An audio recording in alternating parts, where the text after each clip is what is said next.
My experience of bringing spirituality into activism is it helps us reduce our egos to make it less about that, and actually lifts up the morality of the questions that we're talking about. And my own experience is that prayer really changes action. It grounds us in something. It changes how it feels. It increases the possibility of actually touching the hearts of the decision makers who we are trying to pressure.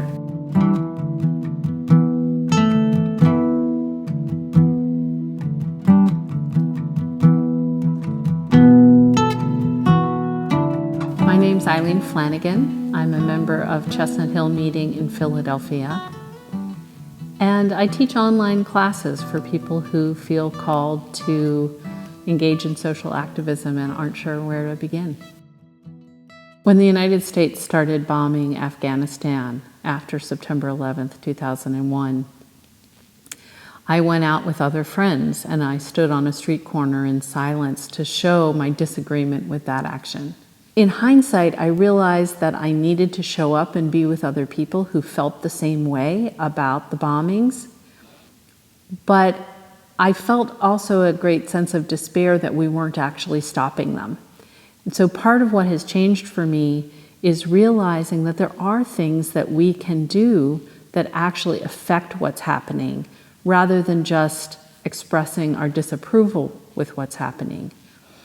There are still times when I may feel called to show up to a vigil to say I disagree with this, but it's inherently different to try to stop it.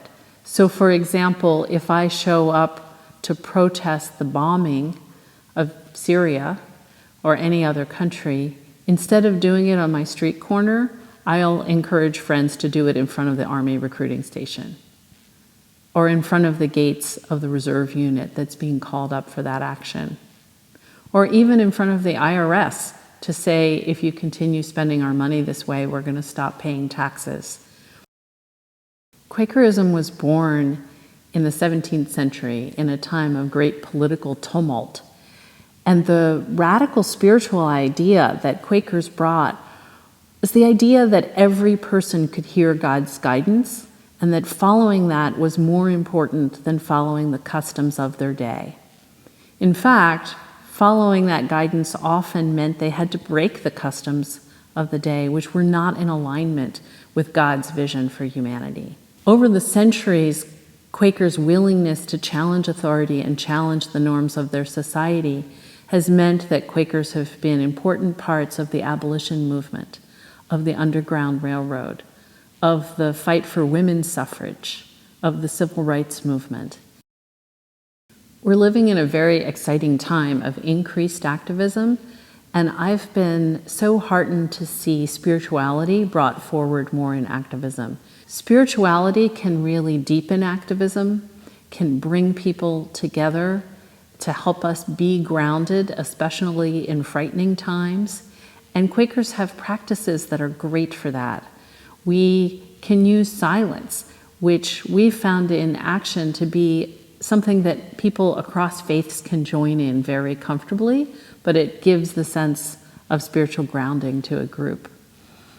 The Quaker history of standing up to injustice is something we really can draw on right now. The Quaker understanding that issues are connected, that living simply has implications both for peace and for sustainability. We're at a moment where other people are making those connections as well, and a Quaker perspective on them can be really useful. My experience of Quakers bringing spirituality to activism is that because it's such a rich part of our history, we have a lot to draw on. We have a tradition that teaches us that sometimes we have to sacrifice for our beliefs, as early Friends did. Sometimes we have to take a risk and be willing to go to jail if that is the consequence of an action we feel called to. And I think that willingness to take a risk and the willingness to have our community support us in taking those risks is a really important part of what sustains Quaker activism. Hi, I'm here at Richmond Friends Meeting in Richmond, Virginia. Thank you for watching this QuakerSpeak video. We release new videos every Thursday, so you can subscribe to the channel. That button is over here. You can support us for as little as $1 per video. That link is below me, and you can see all the videos that we've ever released down here. Have a great Thursday.